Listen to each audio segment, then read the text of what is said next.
ভারতের দিকে তাক করা আছে 130 পরমাণু ক্ষেপণাস্ত্র, বললেন পাকিস্তানের রেলমন্ত্রী। আলোচনায় সমস্যা সমাধানের আহ্বান পররাষ্ট্র উপদেষ্টার। রাজনৈতিক দলগুলো সায় থাকা সুপারিশে মনোযোগী হতে কমিশনের প্রতি আহ্বান বিএনপির। দ্রুত নির্বাচনী রোডম্যাপ চায় বিজেপি। গণতন্ত্র পুনরুদ্ধারে সুষ্ঠু নির্বাচনের বিকল্প নেই, সিইসিকে আইডিইএ। দ্রুততম সময়ে জুলাই সনদ তৈরির আশা আলী রিয়াজের। এবং চলতি মাসের 26 দিনে এলো 27,500 কোটি টাকার রেমিটেন্স। পুঁজিবাজারে মূলধন সংকটে বিনিয়োগকারীদের হা হুতাশ।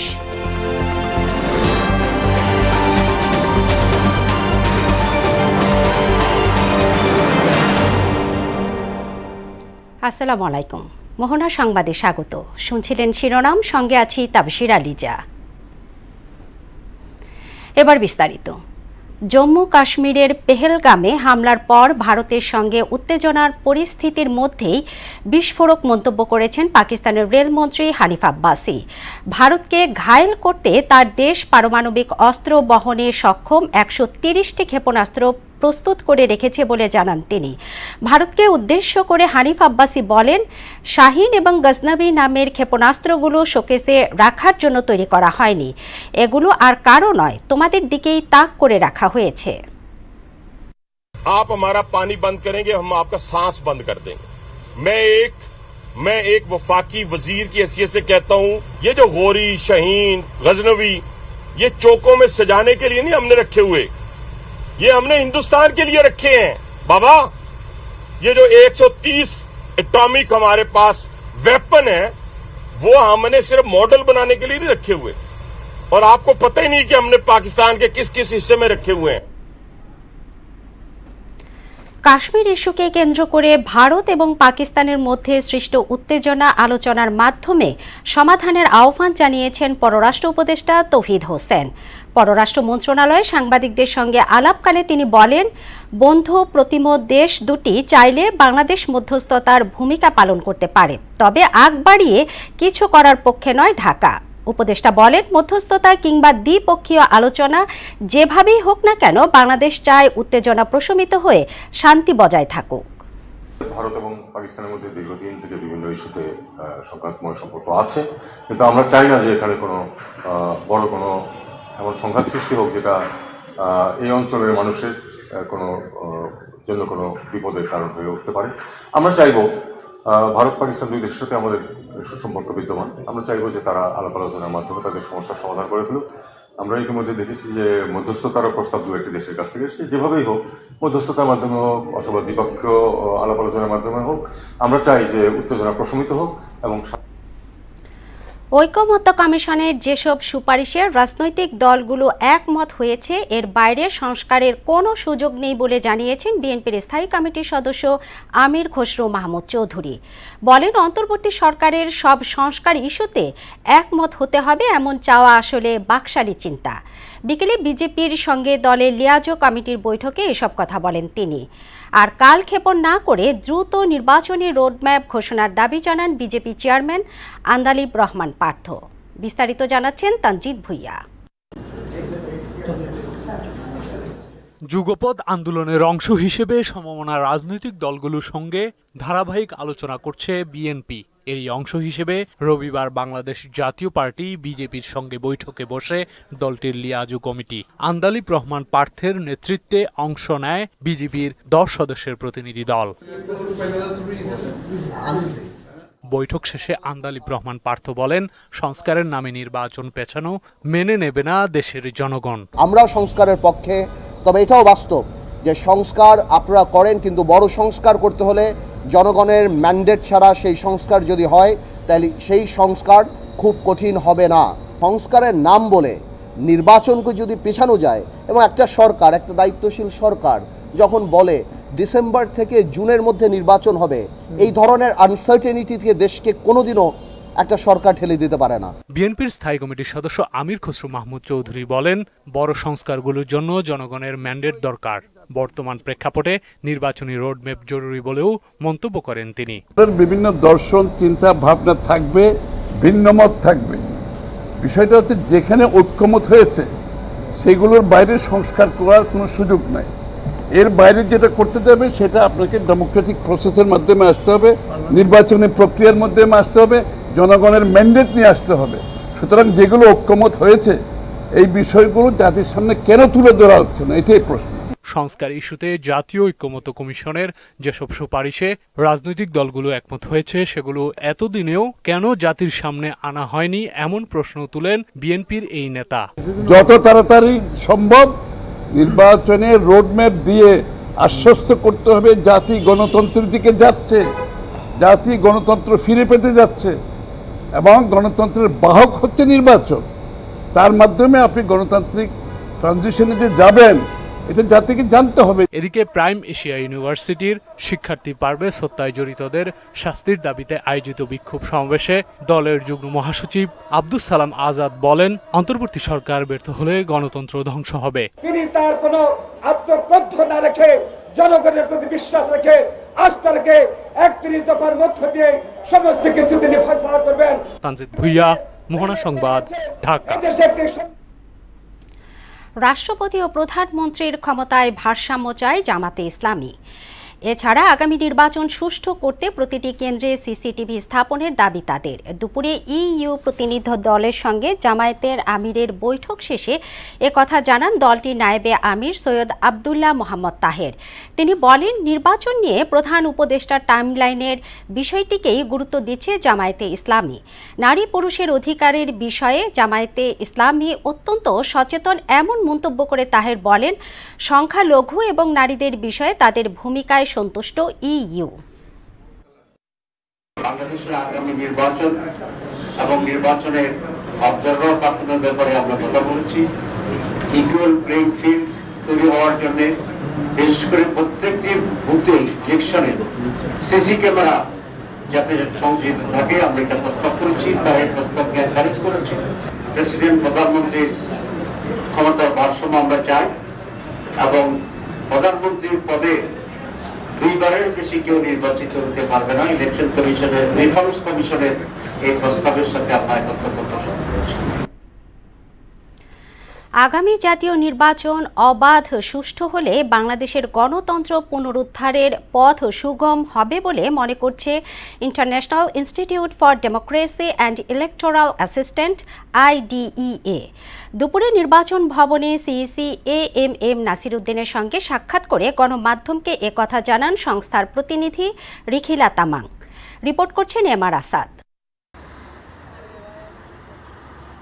ঈদ উল ফিতরের ছুটির পর থেকে নির্বাচন কমিশন সচিবালয়ে বিভিন্ন সময়ে সিইসির সঙ্গে সাক্ষাৎ করেন কয়েক দেশের রাষ্ট্রদূত, আন্তর্জাতিক সংস্থা ও রাজনৈতিক দলের প্রতিনিধিরা।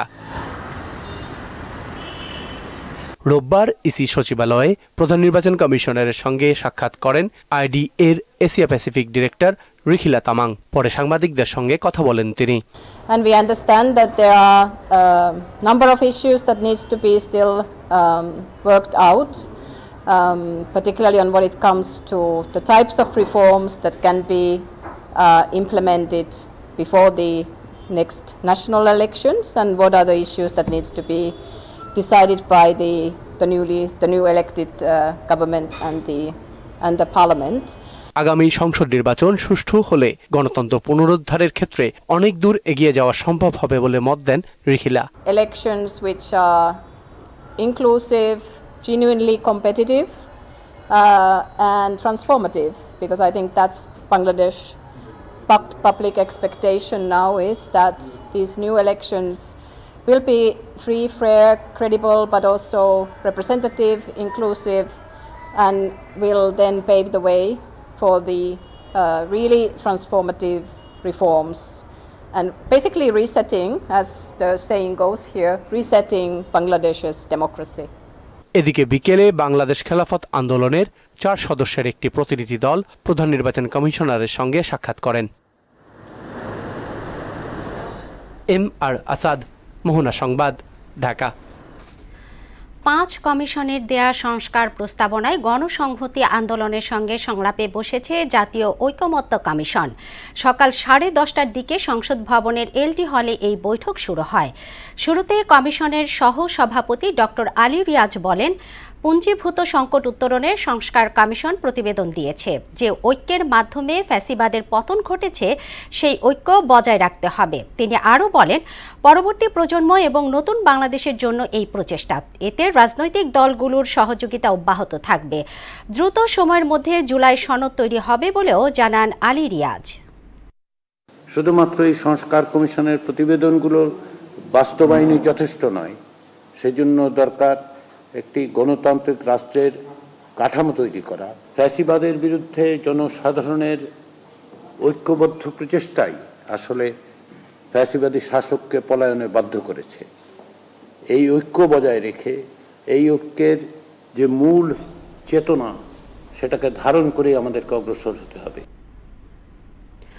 খুলনা অঞ্চলে গ্রিড বিপর্যয়ের ঘটনায় 8 সদস্যের তদন্ত কমিটি গঠন করেছে বিদ্যুৎ, জ্বালানি ও খনিজ সম্পদ মন্ত্রণালয়। বিগত সরকারের আমলে বিদ্যুৎ খাতে দুর্নীতি, নিম্নমানের ট্রান্সফরমার স্থাপনের কারণে প্রতিনিয়ত শর্ট সার্কিট হচ্ছে বলে অভিযোগ করেন উপদেষ্টা ফাউজুল কবির খান। সচিবালয়ে ব্রিফিংয়ে এসব কথা বলেন তিনি। জানান, এবার গরমে লোডশেডিং সহনীয় রাখা সহ শহর এবং গ্রামে বিদ্যুৎ সরবরাহে বৈষম্য দূর করা হবে। বিস্তারিত জানাচ্ছেন শামীমুজ্জামান চৌধুরী। শনিবার সন্ধ্যায় দক্ষিণাঞ্চলের খুলনা, যশোর, বরিশাল এবং ফরিদপুরে ব্যাপক বিদ্যুৎ বিভ্রাট হয়। সেখানকার 21 জেলায় প্রায় 2.5 ঘন্টা বিদ্যুৎ সরবরাহ বন্ধ ছিল। ধীরে ধীরে বিদ্যুৎ সরবরাহ স্বাভাবিক করা হয়।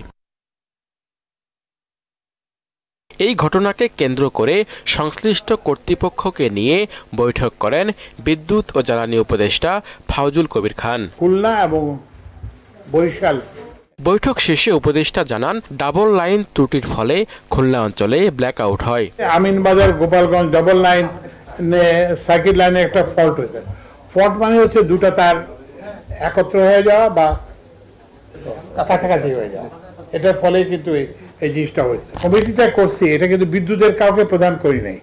এখানে বিদ্যুৎ বিভাগের যেরকম লোক আছে, বিদ্যুৎ বিভাগের বাইরে লোক অনেক। চাহিদা অনুযায়ী তেলভিত্তিক বিদ্যুৎ বাড়ানো হবে জানিয়ে উপদেষ্টা বলেন, লোডশেডিং সহনীয় রেখে শহর ও গ্রামে সমবন্টনের চেষ্টা করা হচ্ছে। শহর গ্রামের মধ্যে হবে না, যে আমি বলছি যে লোডশেডিং এটা সমানভাবে করতে হবে। আমরা এটা পরিষ্কার নির্দেশ দিয়েছি যে এটা সমানভাবে করতে হবে। এটা হলো 1 নম্বর। বিগত সরকারের আমলে এই খাতে ব্যাপক দুর্নীতির অভিযোগও করেন বিদ্যুৎ উপদেষ্টা। এগুলো হচ্ছে কি, এই যে ব্যাপক যে দুর্নীতি হয়েছে, এই যে ট্রান্সমিশনে বিভিন্ন যে নিম্নমানের যে পণ্য করছে, এগুলোর কারণেই কিন্তু এগুলো বেশি হচ্ছে।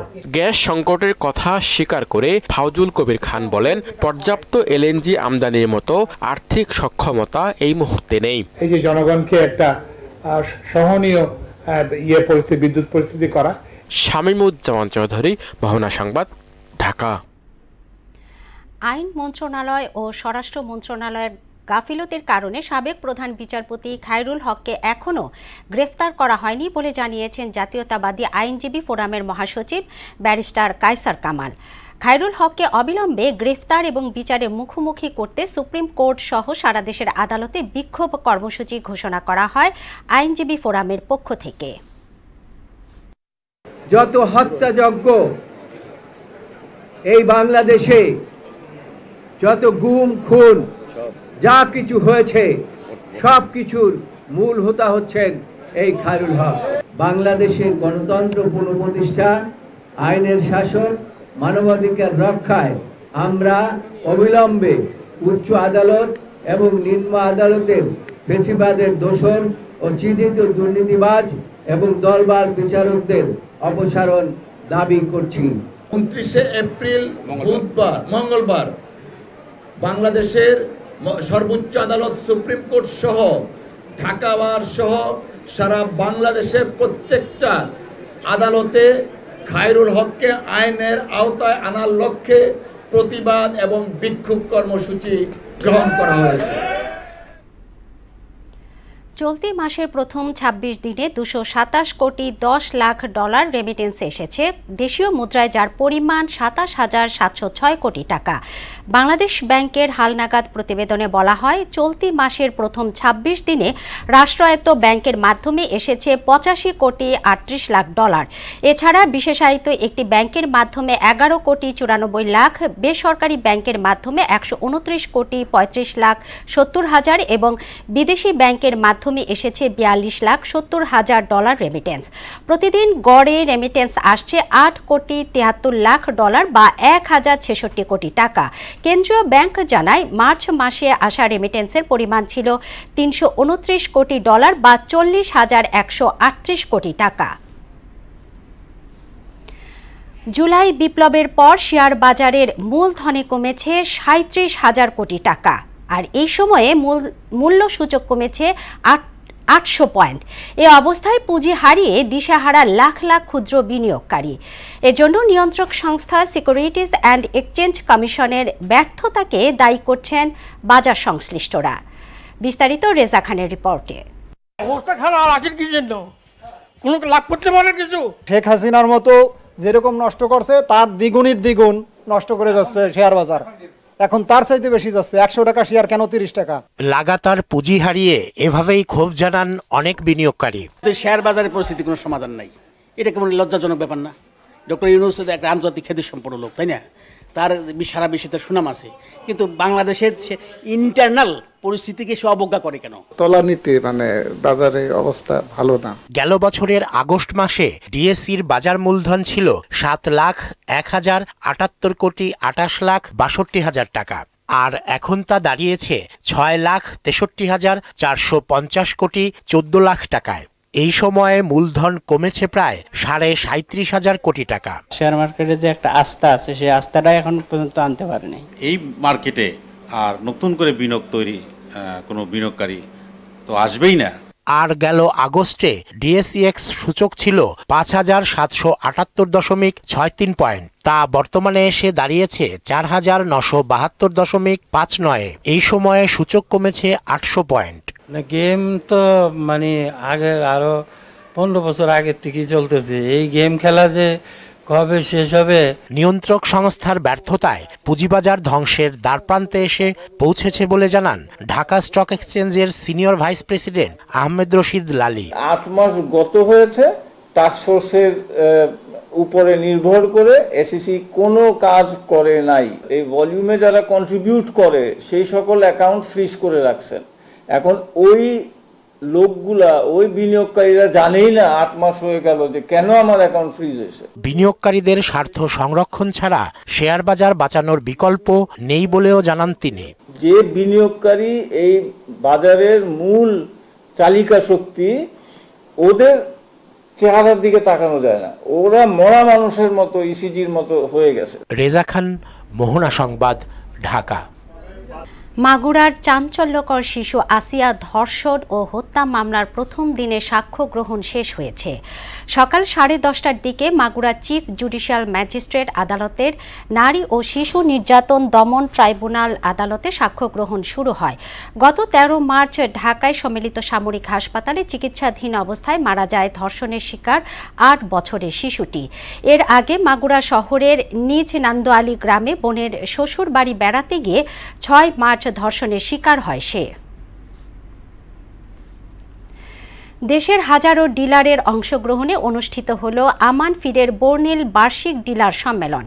দেশের শীর্ষস্থানীয় শিল্প গোষ্ঠী আমান লিমিটেডের সহযোগী প্রতিষ্ঠান আমান ফিডের 20 বছর পূর্তিতে রাজধানীর বসুন্ধরা কনভেনশন সেন্টারের নবরাত্রি হলে এ আয়োজন অনুষ্ঠিত হয়। এতে 27 জনকে শ্রেষ্ঠ কাজে স্বীকৃতি দেওয়া হয়। অনুষ্ঠানে প্রধান অতিথি হিসেবে উপস্থিত ছিলেন আমান গ্রুপের চেয়ারম্যান এবং ম্যানেজিং ডিরেক্টর রফিকুল ইসলাম। বিশ্ব নৃত্য দিবস উপলক্ষে MW বাংলাদেশ ম্যাগাজিন এবং স্কয়ার টয়লেট্রিজ লিমিটেড এর ন্যাচারাল ওয়েলনেস ব্র্যান্ড মায়ার যৌথ উদ্যোগে অনুষ্ঠিত হল বেঙ্গল ইন মোশন এর দ্বিতীয় আয়োজন। এতে বিশ্বকবি রবীন্দ্রনাথ ঠাকুরের সাহিত্য ও দক্ষিণ এশিয়ার ঐতিহ্যবাহী নাচের মেলবন্ধন এবং শিল্পের সৌন্দর্য তুলে ধরা হয়। বেঙ্গল ইন মোশন এর মূল উদ্দেশ্য হল দেশি শিল্পীদের জন্য একটি প্ল্যাটফর্ম তৈরি করা, যেখানে তারা বিকশিত হবে মেধা ও মননে।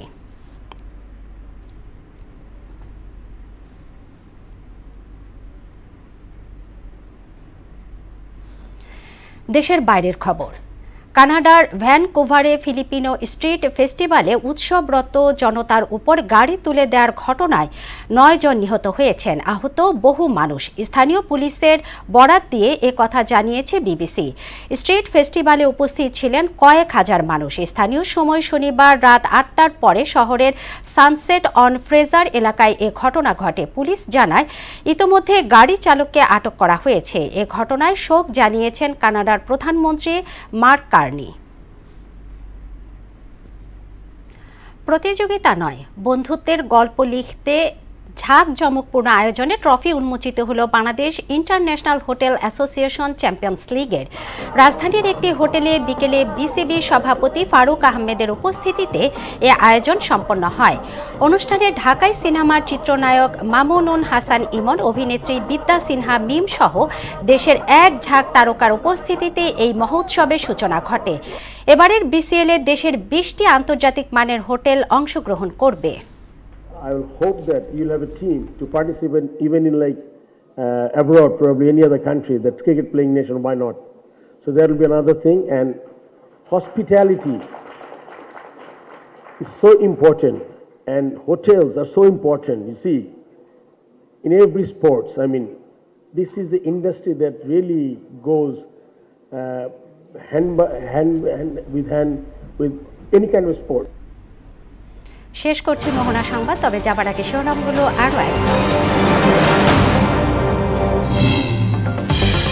ভারতের দিকে তাক করা আছে 130 পরমাণু ক্ষেপণাস্ত্র, বললেন পাকিস্তানের রেলমন্ত্রী।